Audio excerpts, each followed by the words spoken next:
ये वाली नहीं, रामचरितमानस की बात नहीं कर रहा हूँ, तुलसीदास जी वाली, वाल्मीकि रामायण। असल रामायण वही है जो 2000 साल पहले लिखी गई थी हिंदू धर्म के अकीदे के हिसाब से।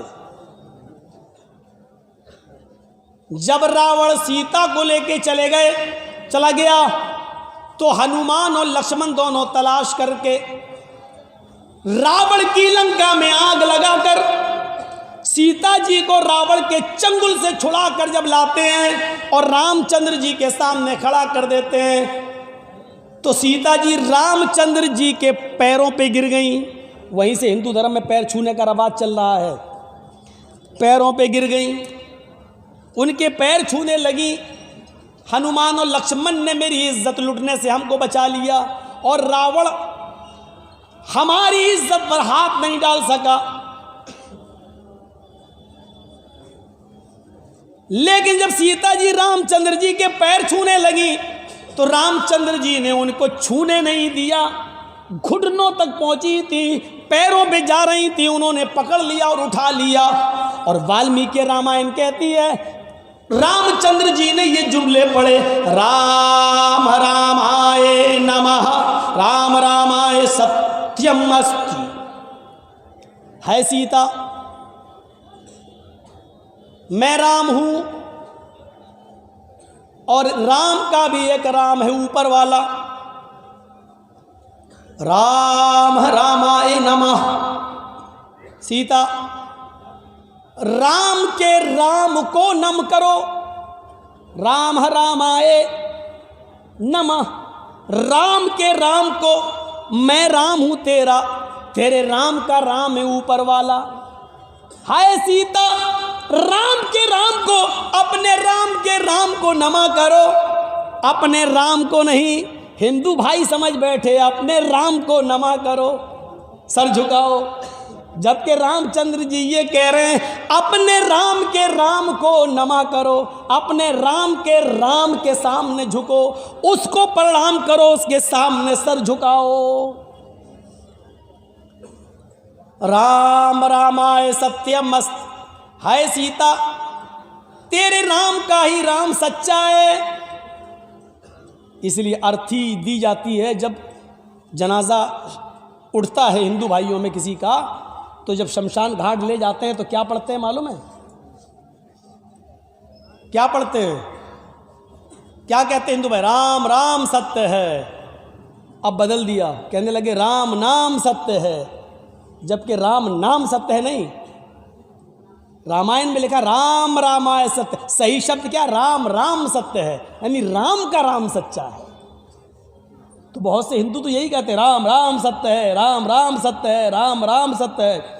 और बहुत से लोगों से जब मुर्दा उड़ता नहीं तो कहते हैं सबकी यही गत है। वो जैसे हम लोगों में कुछ बदमाश किस्म के होते हैं ना, मजाक उड़ाते हैं, ऐसे ही उनमें भी होते हैं। अब कोई कह रहा जो उठा रहा राम राम सत्य है, पीछे वाले कहते हैं हमसे नहीं उठत है। मजाक हर जगह उड़ाया जाता है। तो सही शब्द क्या है? राम का राम सच्चा है। अब बदल दिया राम राम। और सही शब्द क्या है?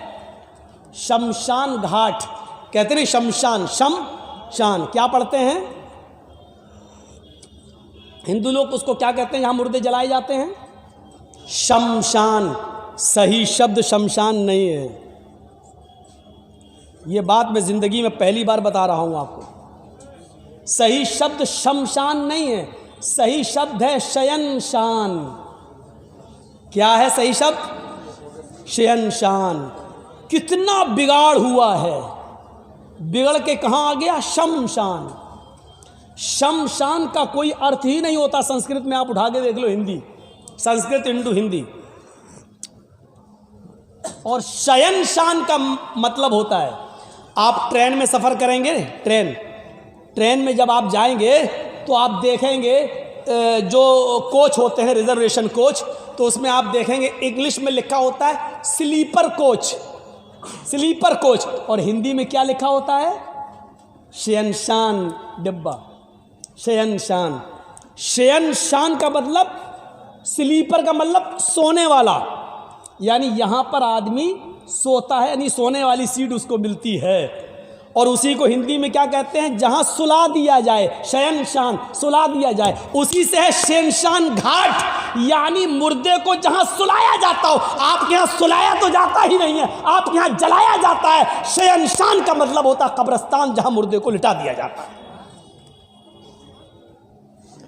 शयनशान का मतलब होता है कब्रिस्तान।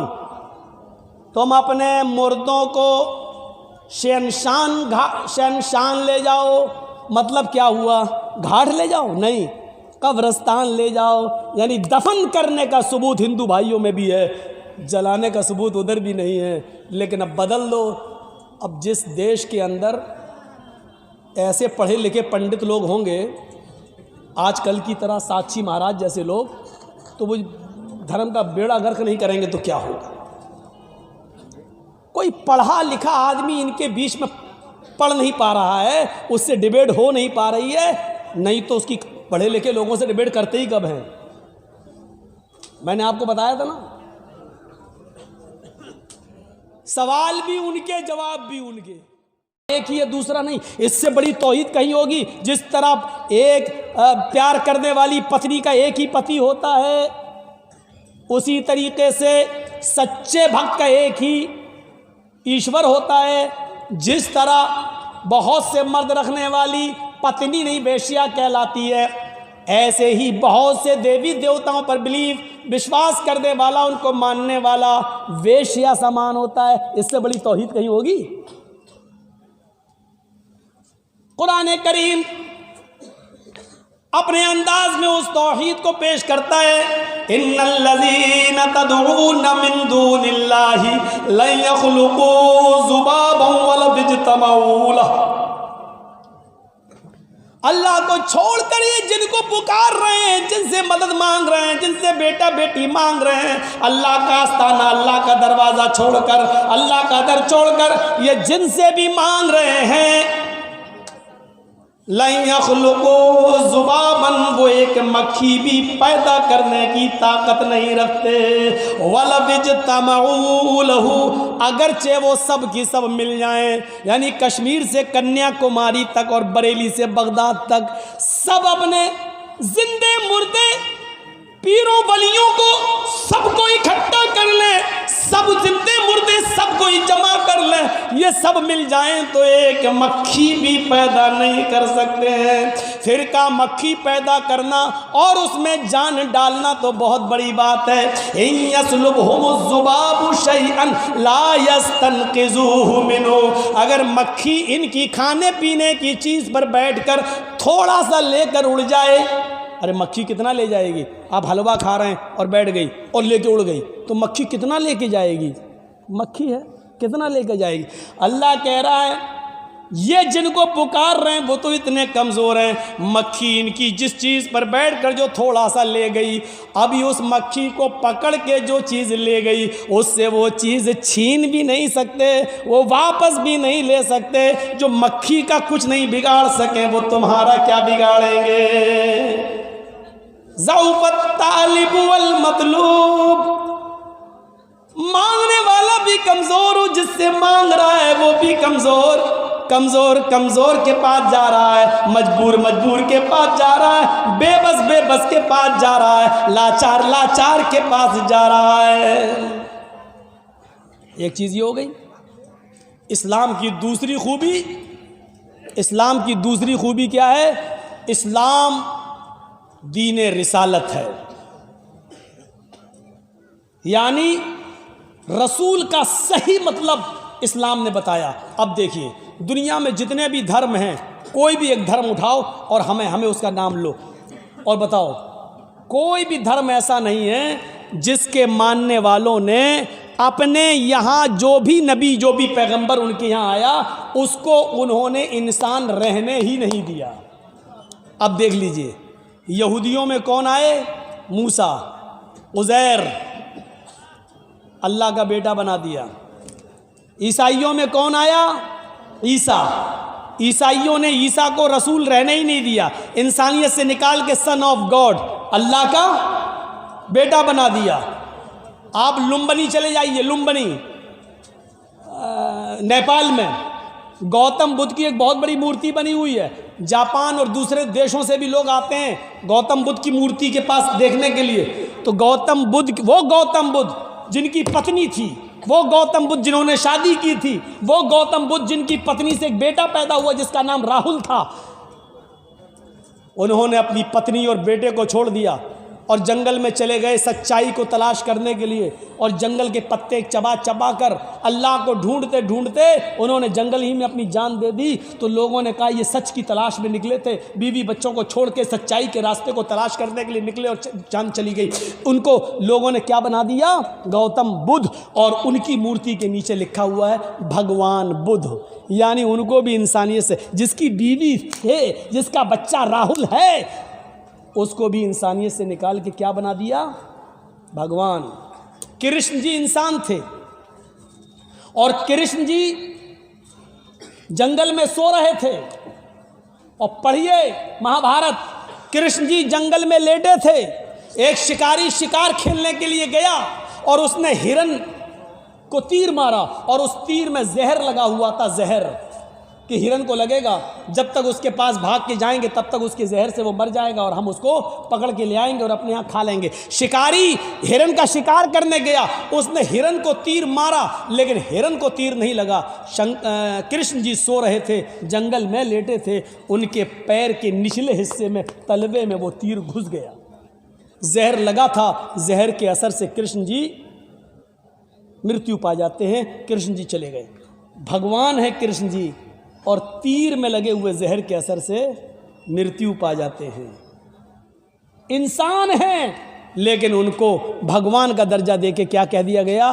कृष्ण भगवान। रामचंद्र जी 14 साल का वनवास लिए, इतने बेबस कि उनकी पत्नी सीता को रावण लेके चला गया, वो बचा नहीं सके। हनुमान और लक्ष्मण जी को तलाश करने के लिए भेजा, लेकिन रामचंद्र जी को राम मनुष्य से निकाल कर, इंसानियत से निकाल के क्या बना दिया? राम को राम भगवान। सिखों को देख लो, महावीर सिखों को गुरु नानक पर सबसे ज्यादा भरोसा करते हैं, लेकिन सिखों के टेंपल में, मंदिर में, गुरुद्वारे में चले जाइए तो गुरु नानक की मूर्ति के नीचे लिखा हुआ है गुरु नानक भगवान। जैनियों में चले जाओ, महावीर जी को मानते हैं, लिखा महावीर भगवान। दुनिया में कोई धर्म ऐसा नहीं रहा जिसने अपने यहाँ आने वाले इंसान को, महान पुरुष को, पुरुष रहने दिया हो, इंसान भगवान का दर्जा दे दिया, भगवान का।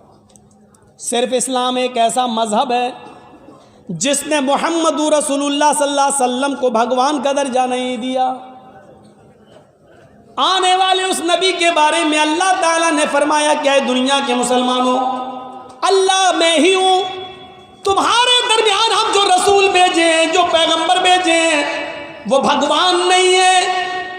हमने उनको अपने नूर से भी पैदा नहीं किया है। ऐ लोगों, इस्लाम के अंदर आना है तो ये अकीदा रखना है, कुल इन्नमा अना बशरुम मिस्लुकुम।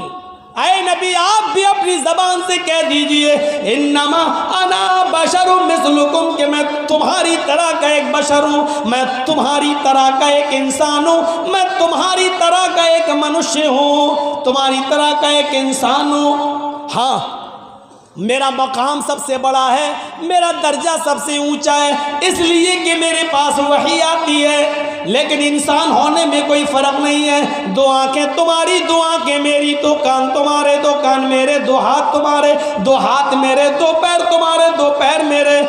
तुम भी चलते हो, हम भी चलते हैं, तुम भी सोते हो, हम भी सोते हैं, तुम खाते पीते हो, हम भी खाते पीते हैं। तुम्हें लेटरीन पेशाब पायखाने की ज़रूरत होती है, हमें भी होती है। तुम्हें शादी की ज़रूरत है, हमने भी की है। तुम्हारे बच्चे होते हैं, हमारे भी बच्चे हैं। तुम्हारे बाप दादा हैं, हमारे भी बाप दादा हैं। इंसान होने में हम में और तुम में कोई फ़र्क नहीं है।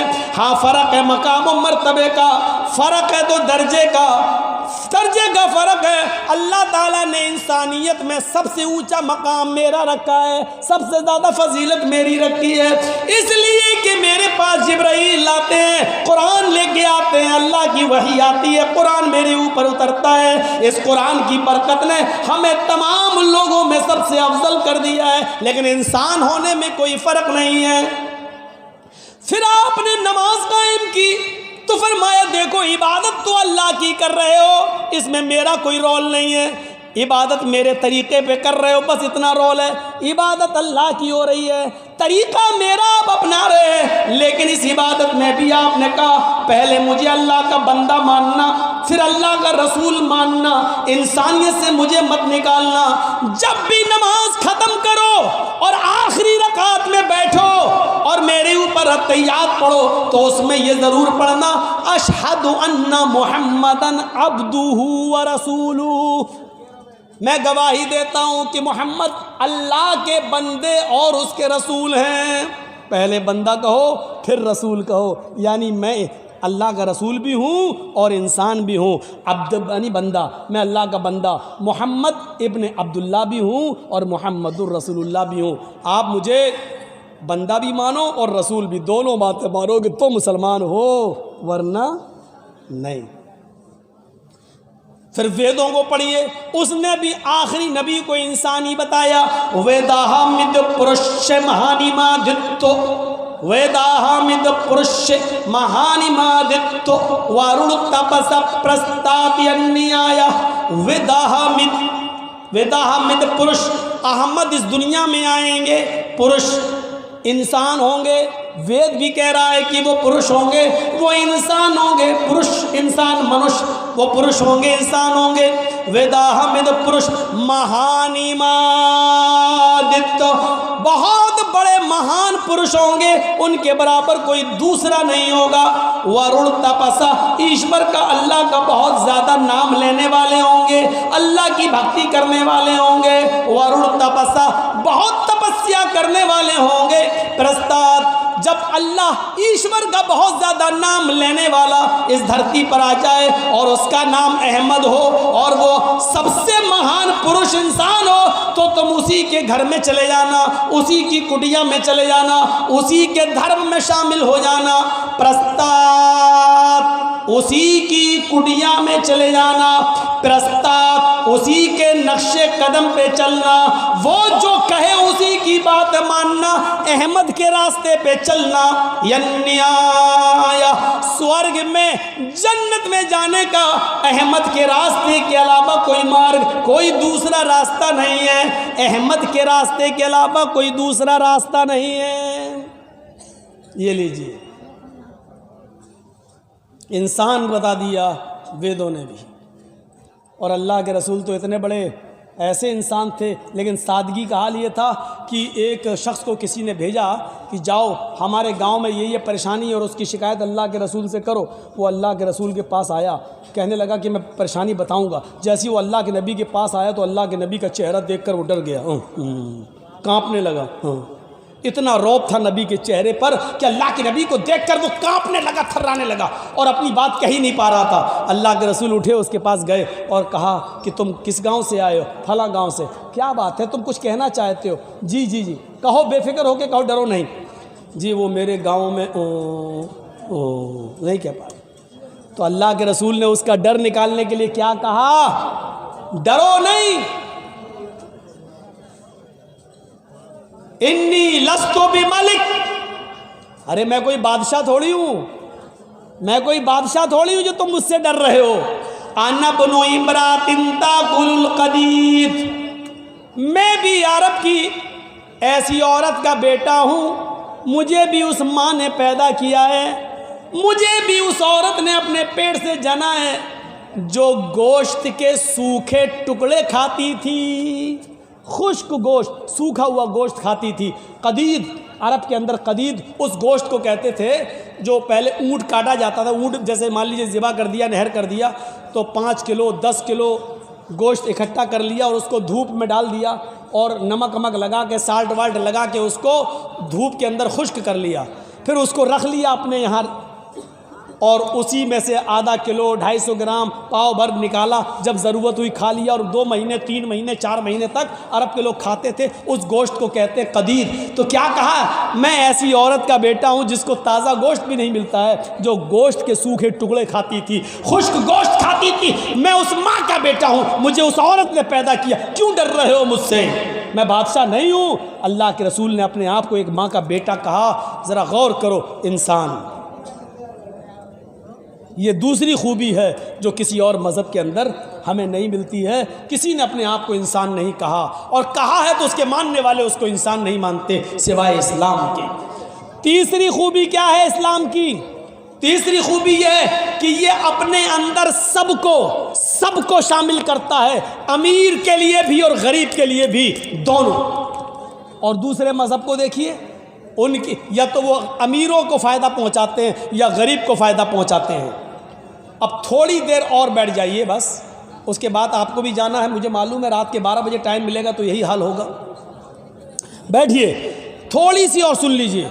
ये आप और सुन लें तो आपको बहुत फ़ायदा होगा कि और मज़ाहिब या तो अमीरों को फ़ायदा पहुंचाते या गरीब को, इस्लाम दोनों के लिए है।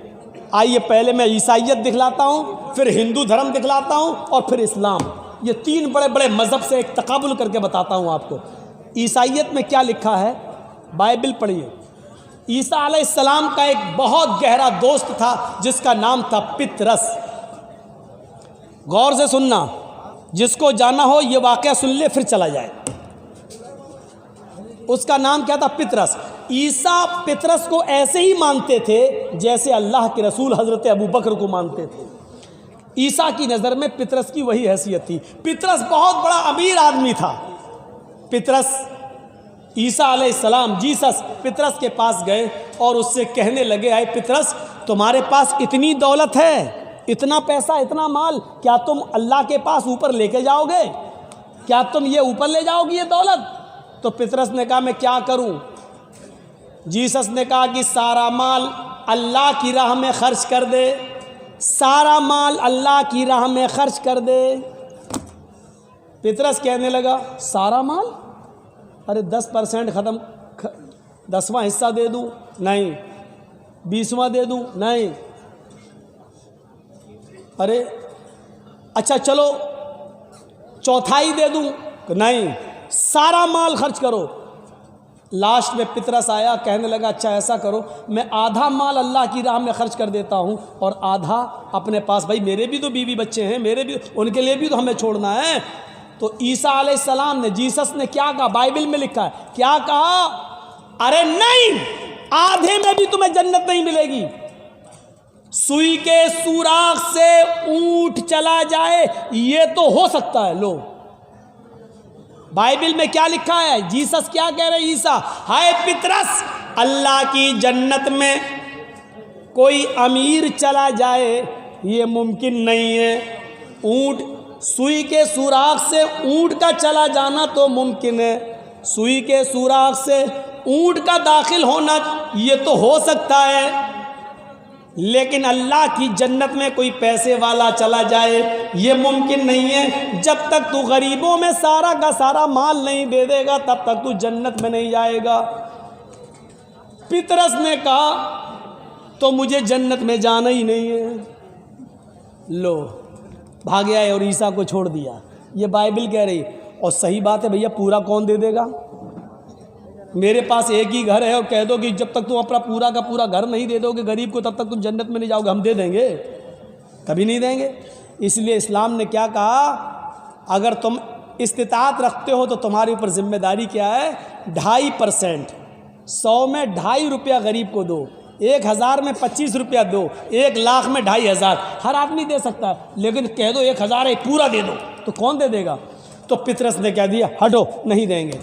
तो पता चला ईसाई बनोगे तो गरीब होना ज़रूरी है, अगर अमीर रहोगे तो जन्नत में जा ही नहीं सकते।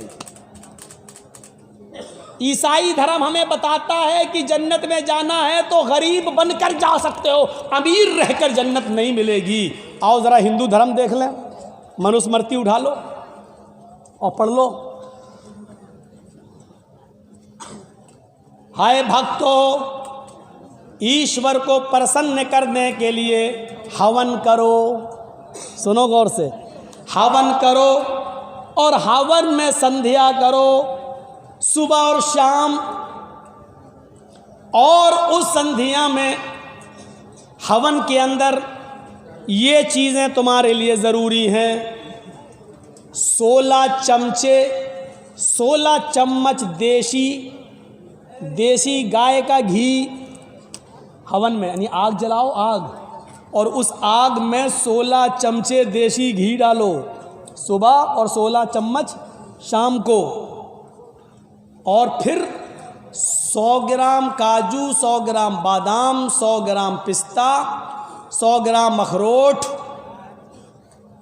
और 1 तोला केसर। केसर समझते हैं ना, केसर, अरे वो बहुत महंगी होती है, लाल रंग की होती केसर, अब आपके यहाँ क्या बोलते हैं हमें नहीं मालूम। जाफरान 1 तोला, 1 तोला। अभी बैद्यनाथ वगैरह की लेके देखो तो आपकी हवा उखड़ जाएगी, 1 तोला इतनी महंगी, और उसमें है 1 तोला सुबह और 1 तोला शाम को। ये 6-7 चीज़ें ही हमें बस याद हो पाई हैं, टोटल मिला के 26 चीज़ें हैं। कुल मिला के मैं बता दूं आपको 26 चीज़ें हैं, जिसमें मुझे 16 चम्मच देसी घी, काजू, अखरोट, बादाम, पिस्ता और केसर, इतनी चीज़ें हमें याद हैं। बस 6 चीज़ें, 20 चीज़ें हमें भी याद नहीं हैं क्या क्या हैं। अब आप जोड़ो, सुबह भी और इतना शाम में, ये आग जलाओ, आहुति दो और इतनी चीज़ें आग के हवाले करो, स्वाहा, ये सब जलाओ। अब 16 चम्मच देसी गाय का घी, और देसी घी तो बाबा रामदेव ही दे पाएंगे भैया, ओरिजिनल कहाँ मिलेगा। वही कहते हैं हमारी हर चीज़ ओरिजिनल है, पता चला उनका शहद भी नकली निकला। वो तो जब लेबोरेटरी पे जा रहा है तो उनकी हर चीज़ में मिलावट निकल रही है। मैं किसकी बात कर रहा हूँ मालूम है ना आपको, नाम लेना सही नहीं है, इशारा कर दूँ, 2.25 आँख वाला, हर चीज़ उसकी नकली चल रही है। और नकली चलने के बावजूद भी मेहरबानी कहीं और किसी और की है उनके ऊपर, वरना कभी जो बेचारा किसी औरत की शलवार पहन के भागा हो, आज वो धड़ल्ले से, सुना था नहीं क्या कह रहा था, ऐसे आंख मारता हुआ क्या कह रहा था मालूम है? अच्छा भाई आप लोग बताइए 70 रुपये पेट्रोल चाहिए कि 35 रुपये, और आंख मारता जा रहा था। वो तो बाबा था, बच गया, हम लोग होते तो लड़कियों की सैंडल खा जाते, क्योंकि जिस शो में वो कह रहा था वहाँ जितने जेंट्स थे उससे ज़्यादा लड़कियां बैठी हुई थी। तो इतनी चीज़ें सुबह और इतनी चीज़ें शाम को। अब 16 चम्मच देसी घी, 1 चम्मच में 10 ग्राम भी घी मान लो तो 16 चम्मच में कितना हो गया, 160 ग्राम। चलो 150 ग्राम मान लो, 10 ग्राम हम छूट दे रहे हैं, कितने का हो गया, 150 ग्राम सुबह और 150 ग्राम शाम को। अगर 300 रुपये किलो भी मान लो तो कितने का हो गया, 40-50 रुपये का तो हो ही गया होगा। 40 का सुबह, 40-50 का शाम को, यानी 50 रुपये सुबह, 50 रुपये शाम, 100 रुपये तो ये हो गए। 100 ग्राम बादाम 80 रुपये के, 100 ग्राम अखरोट, 100 ग्राम पिस्ता, 100 ग्राम काजू और 1 तोला जाफरान, वो तो कई हज़ार की है। और इसके अलावा 26 चीज़ें सुबह और इतनी चीज़ें शाम में। और क्या लिखा हुआ है, ये हर हिंदू को करना ही पड़ेगा, चाहे वो अमीर हो या गरीब। ये लिखा, मनुस्मृति में हवाले का जिम्मेदार मैं, गलत हो तो कोई भी हिंदू भाई हमें टच कर सकता है, मिल सकता है, भारत में हूं, कहीं बाहर भागा हुआ नहीं हूं। हजार यानी सब मिला के बहुत कम कर दूं तो 1000 रुपये का सुबह और 1000 रुपये का शाम को खर्चा, 2000 रुपये कहाँ से लाएगा गरीब आदमी। और लिखा है कि ये गरीब को भी करना पड़ेगा, अन्यथा सब अधर्मी होकर मरेंगे। अगर ऐसा नहीं किया तो वो हिंदू नहीं बल्कि अधर्मी होकर मरेगा और स्वर्ग में नहीं जाएगा। हिंदू धर्म में स्वर्ग में जाने के लिए 2000 रुपये रोजाना आग के हवाले करना पड़ेंगे। ईसाइयों में आपको सारी दौलत लुटाना पड़ेगी, वहाँ गरीब होना ज़रूरी है। और हिंदू बनना है तो आपके लिए 2000 रुपये सुबह और 2000 शाम में, या 1000 सुबह 1000 शाम को 2000 रुपये रोज़ाना आग के हवाले करना ज़रूरी है, तो जन्नत मिलेगी। ईसाई धर्म गरीबों का और हिंदू धर्म अमीरों का। अब अंबानी और अडानी तो जन्नत में चले जाएंगे, इनके पास 2000 क्या, ये तो 2 लाख सुबह और 2 लाख शाम को भी कर लेंगे। और अभी तो कुछ दिनों के बाद अगर ये कानून ना बदला गया तो किसानों का खून चूस चूस कर ये और मोटे होंगे, माल अपने गोदामों में भरेंगे। अब आइए मैंने 2 धर्मों को रख के अब इस्लाम को बताऊं, और सोचिए मेरे प्यारे साथियों, हाय हाय, इस्लाम ने 5 चीजें इस्लाम की बुनियाद बताई हैं, नमाज, रोज़ा, हज और ज़कात और कलमा शहादत, कलमा तैयबा। कलमा तैयबा अमीर गरीब सबके लिए, नमाज अमीर गरीब सबके लिए, रोज़ा अमीर गरीब सबके लिए। लेकिन इस्लाम की बुनियादी 5 चीज़ों में 2 चीज़ें भी बुनियाद हैं, लेकिन वो गरीबों से हटा दी गई हैं, ज़कात और हज। अगर आपके पास इस्तिताअत है तो ज़कात देंगे, नहीं है तो कोई बात नहीं, बल्कि गरीब हैं तो आपको ज़कात दी और जाएगी। हज भी आप पर फर्ज नहीं है, अगर इस्तिताअत तो वहाँ जाने का तो हज करो, नहीं है तो कोई बात नहीं है, आप पर हज फर्जी नहीं है। ये नहीं कहा गया कि गरीब जन्नत में नहीं जाएगा, बल्कि ये और कह दिया गया कि गरीब अमीर आदमी से 500 साल पहले जन्नत में जाएगा, इसलिए कि हिसाब व किताब अमीरों से बहुत लंबा लिया जाएगा और गरीबों से माल का हिसाब ही नहीं, उनके पास तो कुछ था ही नहीं, वो हिसाब कैसे देंगे, नहीं दे पाएंगे। 500 साल पहले वो पहले जन्नत में दाखिल कर दिए जाएंगे। अमीर भी जन्नत में जाएगा, लेकिन उनसे माल का एक एक पैसे का हिसाब होगा, कमाया कहाँ से, खर्च कहाँ किया, एक एक पैसे का हिसाब होगा। बताओ क्या जवाब दोगे? हाँ, अल्लाह अपने बच्चे को, अपने बेटे को 26,000 का मोबाइल दिलाया था, एंड्रॉयड। जवाब देना, अल्लाह कैरम बोर्ड खेलता है। जवाब तैयार रखना। अमीरी और गरीब, इस्लाम अमीरों का भी है और गरीबों का भी है। आइए सहूलत देखो इस्लाम की, आप ताज्जुब करोगे। सहूलत देखो इस्लाम की, आप ताज्जुब करोगे।